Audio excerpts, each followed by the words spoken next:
नमस्ते, मैं हूँ दीक्षा चौहान श्री विश्वनाथ आईएएस एकेडमी से। जैसा कि आपको मालूम है, हमने 2 प्रीवियस लेक्चर्स में डिस्कस किया है न्यूटन लॉज ऑफ मोशन के बारे में। अपने पहले लेक्चर में हमने बात की है फोर्स और Newton first law of motion के बारे में, inertia and types of inertia. और सेकेंड लेक्चर में हमने बात की है Newton second law of motion, Newton third law of motion, और हमने बात की है लीनियर मोमेंटम की। लीनियर मोमेंटम की डेफिनेशन ही हमने करी है। तो आज मैं आपके लिए लेके आई हूँ लीनियर मोमेंटम का कंजर्वेशन और कुछ क्वेश्चंस उन सारे चैप्टर से जो हम कर चुके हैं। इस चैप्टर से पूरे क्वेश्चन जो प्रीवियसली पूछे गए हैं यूपीएससी, एचपीएस और एसएससी एग्जाम्स में। ठीक है, तो शुरू करते हैं। सबसे पहले हम बात करते हैं law of conservation of linear momentum की। तो जैसा आपको नाम से मालूम पड़ रहा है, लॉ ऑफ कंजर्वेशन, कंजर्व करना होता है कांस्टेंट करना। तो total linear momentum of the body remain constant. अगर हम मान लें कि एक बॉडी जो है एक पूरा आइसोलेटेड सिस्टम, उसको मान लें आइसोलेटेड सिस्टम मतलब कोई बाहर से ना हीट अंदर बाहर जा रही है, ना टेम्परेचर चेंज कर रहा है, ना प्रेशर कोई चेंज कर रहा है। तो अगर आइसोलेटेड सिस्टम हम मान लें किसी बॉडी को, तो जो उसका लीनियर मोमेंटम होगा वो हमेशा हमेशा कांस्टेंट रहेगा, चाहे उसमें कुछ मोशन अंदर होता रहे। पर टोटल अगर हम किसी सिस्टम का लीनियर मोमेंटम देखें तो वो हमेशा ही कांस्टेंट रहेगा। ठीक है, उसको आगे आप एग्जांपल से समझेंगे तो आपको ये समझ आ जाएगा। तो सबसे पहले देखो, अगर हम एग्जांपल से इसको देखें तो अगर आपके पास 2 बॉडीज हैं M1 M2, इनके मासेस है, ये है बॉडी A, ये है बॉडी V। ये मूव कर रहा है वेलोसिटी u1 से और ये मूव कर रही है वेलोसिटी u2 से। अगर u1 ग्रेटर देन u2 है, मतलब पीछे वाली बॉडी आगे वाली बॉडी से ज़्यादा तेज चल रही है, तो कहीं ना कहीं जाके वो उसको टकराएगी, बीच में कोलाइड करेगी। तो ये मान लो कोलिजन हो गया। कोलिजन के बाद ये दोनों बॉडीज अलग अलग वेलोसिटीज़ के साथ मूव करेगी, अलग अलग वेलोसिटीज के साथ मूव करेगी, क्योंकि इनकी वेलोसिटी चेंज हो गई है, क्योंकि इसने इसको जाके इस पे टक्कर मारी, कोलाइड करी, तो कुछ फोर्स इस पे लगाए, फोर्स इसके पे लगाई तो कुछ वेलोसिटी चेंज करेगी। मान लो इसकी वेलोसिटी यहाँ पे हो गई है v1 और इसकी वेलोसिटी हो जाएगी v2। तो u1 और u2 आपकी होगी इनिशियल वेलोसिटीज और v1 और v2 आपकी होगी final velocities of the body. अब लीनियर मोमेंटम क्या होता है, हमने कल बात की थी। लीनियर मोमेंटम स्मॉल p से दिखाते हैं, जिसको हम बोलते हैं product of mass and velocity. तो it is the product of mass and velocity. इस बॉडी का लीनियर मोमेंटम क्या होगा, m1 u1। इस बॉडी का क्या होगा, m2 u2। और इस बॉडी का आफ्टर कोलिजन क्या होगा, m1 v1। इस बॉडी का क्या होगा, m2 v2। तो टोटल मोमेंटम जो होता है वो कंजर्व रहता है बॉडी का, मतलब बिफोर जो हुआ होगा दैट इज इक्वल टू जो आफ्टर हुआ होगा, बराबर हुआ होगा ना, तभी तो टोटल कंजर्व रहेगा। तो यही आपको इस इक्वेशन से यहाँ पे समझाया हुआ है कि m1 u1 plus m2 u2 जितना बिफोर कोलिजन है मोमेंटम, उनका sum equals to after collision वाला मोमेंटम के सम के बराबर होगा। तभी ये क्या रहेगा, कांस्टेंट रहेगा, कंजर्व्ड रहेगा। ठीक है, इसको एग्जांपल से समझेंगे। अगर कल हमने बात की थी जैसे रिकॉयल ऑफ गन, ठीक है, तो रिकॉयल ऑफ गन किस लॉ का एग्जाम्पल है न्यूटन के, तो ये है Newton's third law of motion का एग्जाम्पल। तो Newton third law of motion क्या बोलता है, in every action there is equal and opposite reaction. मतलब जब गन आगे बुलेट जाएगी जब गन से आगे की और वेलोसिटी से, तो एक वेलोसिटी से गन भी पीछे की ओर मूव करती है।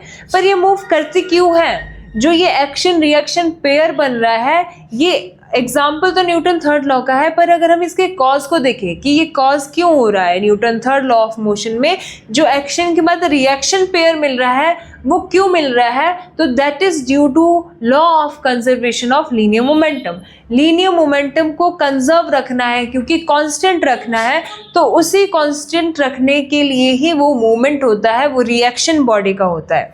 इसको अगर अच्छे से समझते हैं, पहले अगर आपके पास मोमेंटम देखो आप, लीनियर मोमेंटम पहले कितना था? वेलोसिटी क्योंकि जीरो है ना, अभी आपके बुलेट मूव कर रही है, बुलेट इसके अंदर ही है कहीं ना, तो बुलेट मूव कर रही है, बुलेट की वेलोसिटी भी जीरो है, गन की वेलोसिटी भी जीरो है, तो टोटल मोमेंटम हो गया यहाँ पे जीरो।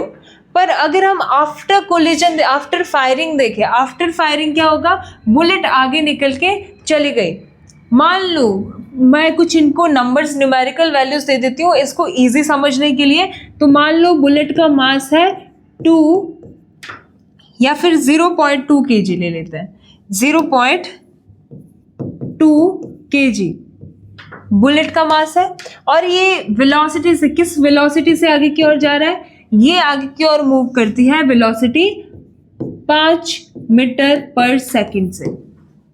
वैसे गन का मास अगर देखें, गन तो बड़ी है, 5 kg की मान लो गन है, तो अब ये मोमेंटम कैसा होना चाहिए? जीरो ही होना चाहिए, क्योंकि बिफोर कोलिजन कैसा था? जीरो था, तो आफ्टर कोलिजन भी जीरो होना चाहिए। अब देखो क्योंकि ऑपोजिट डायरेक्शन में जाएगा, ये आगे की ओर जा रहा है तो वेलोसिटी पीछे की ओर आएगी, तो इसीलिए नेगेटिव में वैल्यू आएगी एक मोमेंटम की। इस P1 की वैल्यू, P1 मान लो इसका मोमेंटम है तो ये पीछे की ओर आएगा, तो ये नेगेटिव आएगा क्योंकि इसकी डायरेक्शन चेंज हो जाएगी, और ये P2 पॉजिटिव आएगा क्योंकि ये आगे की ओर जा रहा है, पॉजिटिव आएगी इसकी वैल्यू। तो टोटल मोमेंटम कैसे कैलकुलेट करोगे? P equals to P1 plus P2। अब P1 नेगेटिव है तो आप लिख दो -5, मास लिखा ना, क्योंकि मोमेंटम क्या होता है? मास इंटू वेलोसिटी तो होता है, तो 5 मास की वैल्यू रख दो। वेलोसिटी की वैल्यू क्या रख दोगे? वेलोसिटी आपको मालूम नहीं है अभी, वो निकालता है तो वो v होगी कुछ, है ना, तो मास इंटू वेलोसिटी v होगी कुछ, प्लस P2 क्या होगा? m2 कितना है? 0.2, और वेलोसिटी कितनी है यहाँ पे? वेलोसिटी है 5 मीटर पर सेकंड से, तो -5v प्लस ये हो जाएगा आपके पास 1। 0.2 से अगर 5 को मल्टीप्लाई करोगे ये आएगा 1 आपके पास। और टोटल मोमेंटम कितना होना चाहिए? जीरो होना चाहिए ना, क्योंकि कंजर्व रखना है हमने मोमेंटम को। तो टोटल मोमेंटम अगर जीरो कर दिया गया, इक्वल टू जीरो कर दो, तो यहाँ से वेलोसिटी कितनी आ जाएगी? तो ये हो जाएगा v equals to -5v equals to -1, उधर जाके माइनस का 1 हो जाएगा, minus minus cancel, v equals to 1/5, और ये हो जाएगा 0.2, तो वेलोसिटी हो जाएगी 0.2 मीटर सेकंड। तो किस वेलोसिटी से मूव बैक करेगा? 0.2 मीटर पर सेकंड, जितना इसका मास था। तो इसीलिए देखो इसमें मूवमेंट होता है, इसमें पीछे की ओर मोशन क्यों होता है? To conserve the linear momentum. इस मोमेंटम को जीरो ही रखना है, क्योंकि उसको तो जितने मोमेंटम आगे की ओर बन रहा है वही मोमेंटम पीछे की ओर हमें बनाना है। तो पीछे तभी आपको क्या, बुलेट तो इतनी स्पीड से आगे जाती है क्योंकि उसका मास छोटा है, मोमेंटम होता है pair of mass and velocity. तो एक चीज़ अगर ज़्यादा होगी तो दूसरी चीज़ कम हो जाएगी। तो मास अगर छोटा है तो वेलोसिटी ज़्यादा हो जाएगी, इसका मास बड़ा है तो इस पर वेलोसिटी कम धक्का लगता है हमें पीछे की ओर। जितनी स्पीड से गन आगे जाती, बुलेट आगे जाती है, उतनी स्पीड से गन तो पीछे की ओर मूव नहीं करती ना। तो वो क्यों नहीं करती? क्योंकि उसका मास बड़ा है और हमें मोमेंटम चाहिए, और मोमेंटम दोनों का प्रोडक्ट होता है। तो ये एग्जांपल है आपके पास में law of conservation of momentum का। तो कैसे आप बोल सकते हो इसको कि जब बुलेट को आगे फायर किया जाता है तो क्योंकि मोमेंटम को कंजर्व रखना है, हाई वेलोसिटी के साथ अगर बुलेट आगे की ओर मूव करेगी तो मोमेंटम को कंजर्व रखने के लिए गन पीछे की ओर मूव करती है, move backward with equal opposite momentum. Momentum को कंजर्व रखने के लिए उसी मोमेंटम से पीछे की ओर मूव करती है ताकि टोटल मोमेंटम जीरो हो जाए। तो ये इसका एक एग्जांपल था।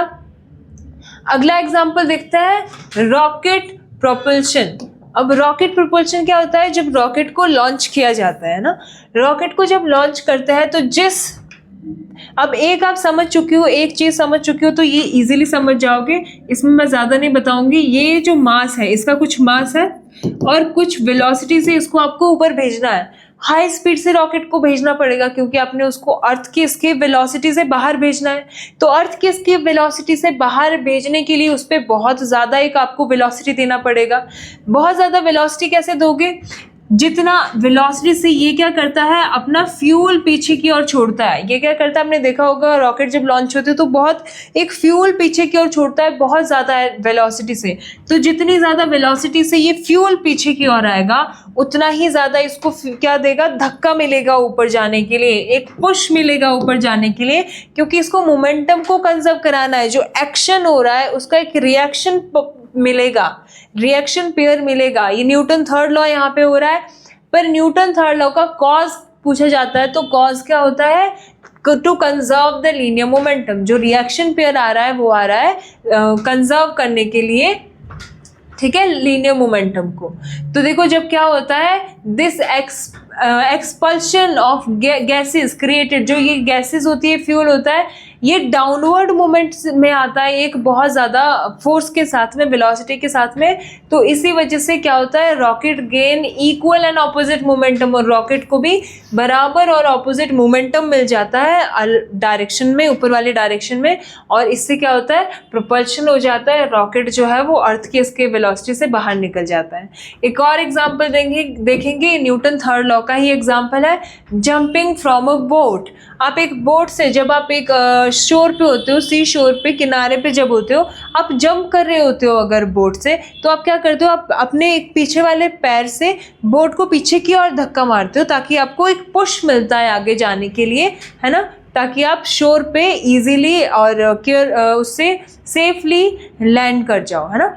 तो ये भी किस लिए होता है, ये भी Newton third law of motion है। और इसका कॉज क्या है, to conserve the linear momentum.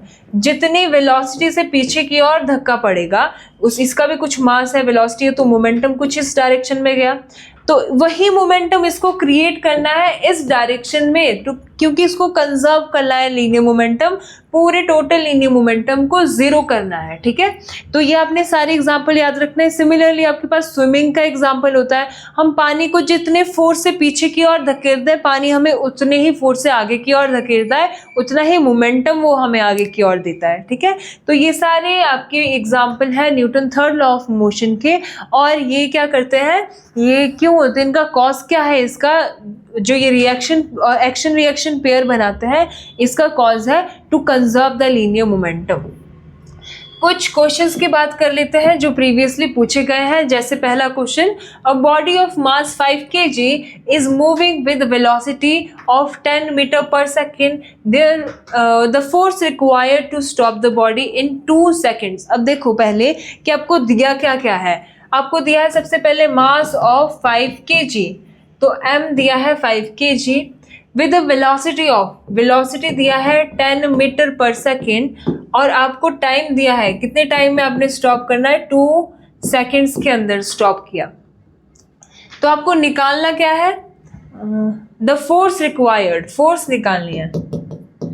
अब आपको मालूम है Newton second law of motion क्या बोलता है, force equal to mass into acceleration. तो मास तो आपके पास है पर एक्सेलरेशन नहीं है, वेलोसिटी और टाइम है, तो यही तो आपको एक्सेलरेशन के लिए चाहिए। एक्सेलरेशन क्या होती है, एक्सेलरेशन होती है rate of change of velocity, velocity जो टाइम के साथ बदल रही है वही एक्सेलरेशन है। वेलोसिटी कितनी है 10 और टाइम कितना है 2, ये कैंसिल आउट होके आपको क्या देगा 5 मीटर पर सेकेंड स्क्वायर। तो 5 आ गई, एक्सेलरेशन यहाँ पे रख दो, तो ये क्या हो जाएगा, फोर्स इक्वल टू मास है 5 और एक्सेलरेशन भी है 5, तो फोर्स हो जाएगी 25 न्यूटन, फोर्स हो जाएगी 25 न्यूटन, ऑप्शन ए। अगला क्वेश्चन देखो, if a body acted upon a constant force then according to Newton second law the acceleration of the body.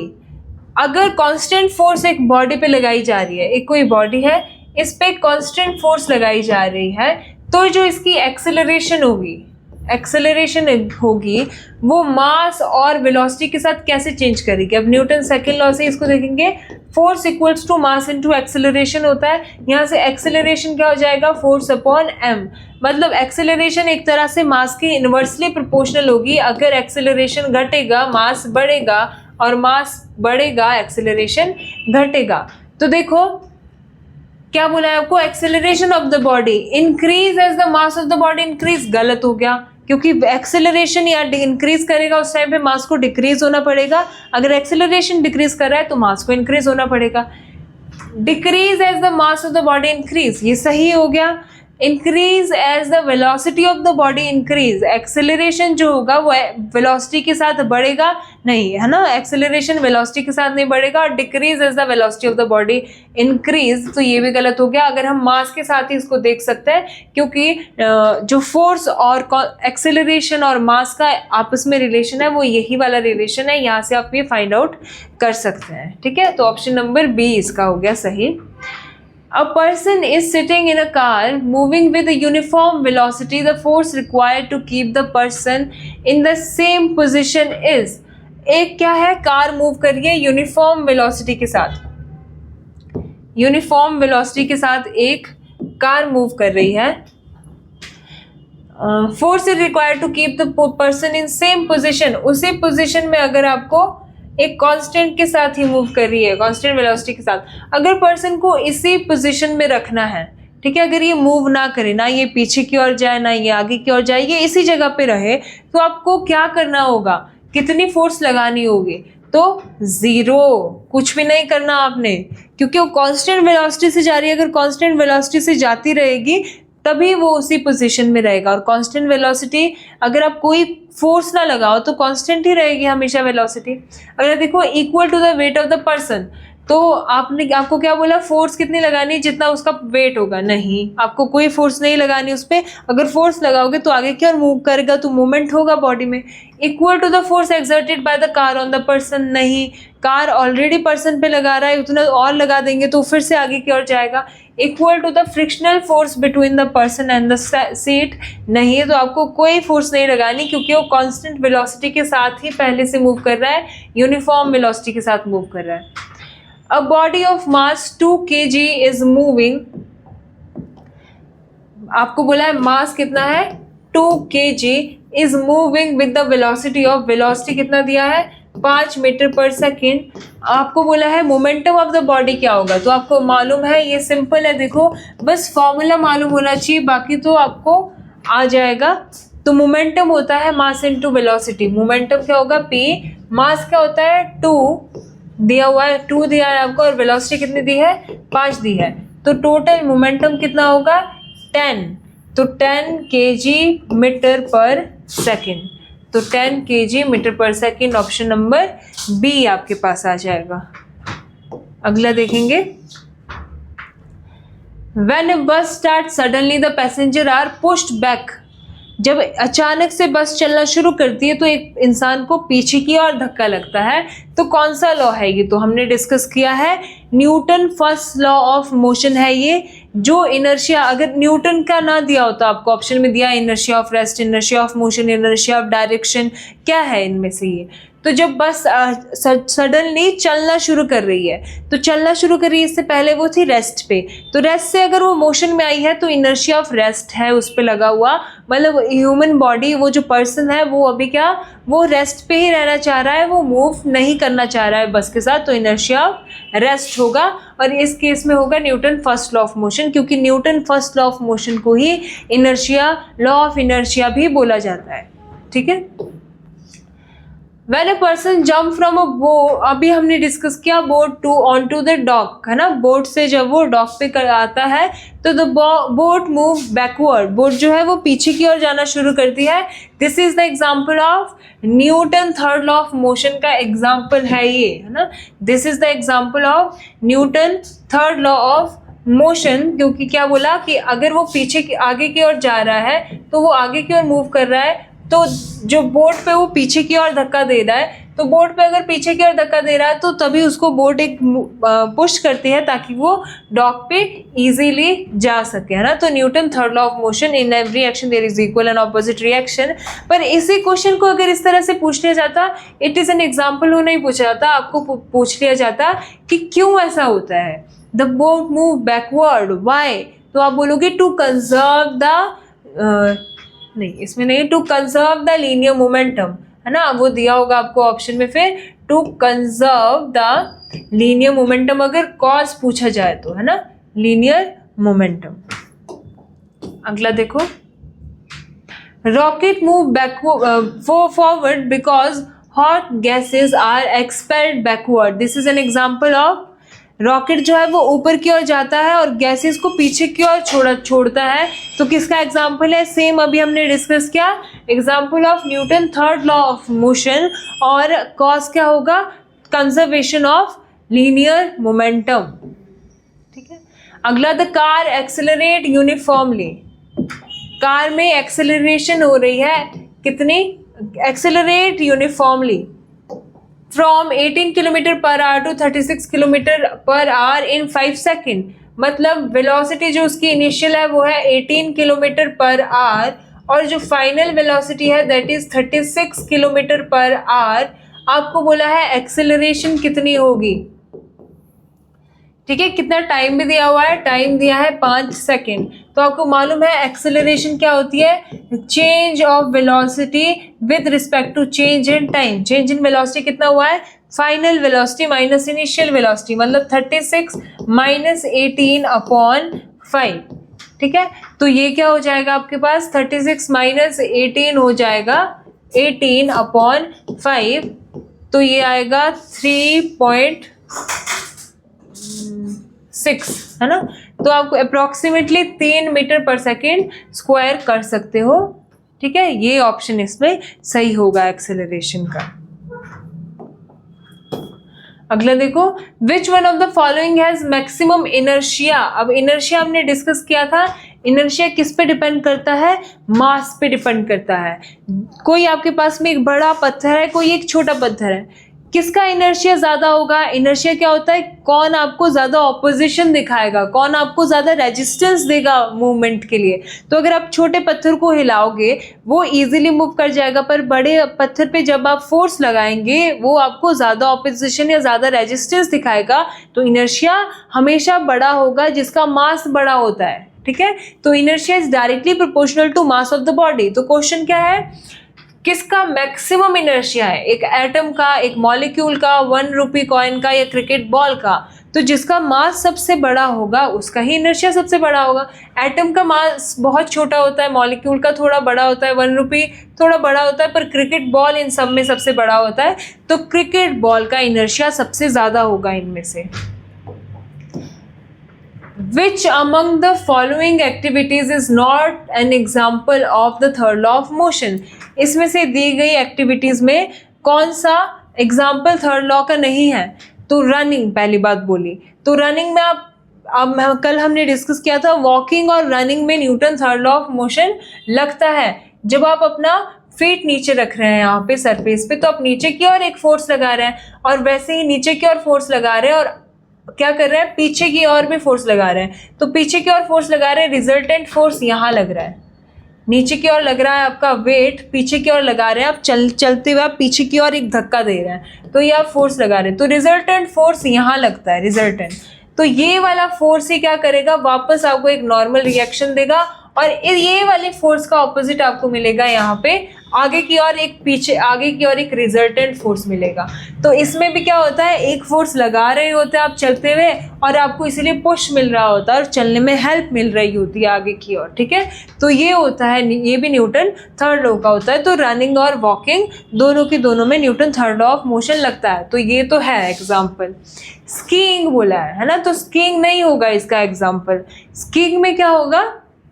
Skiing में तो आपके कोई मोशन नहीं लग रहा, आप स्कीइंग तो करते हो बर्फ पे, तो उसमें कोई फ्रिक्शन नहीं लग रहा, आपकी फोर्स नहीं लग रही है ना।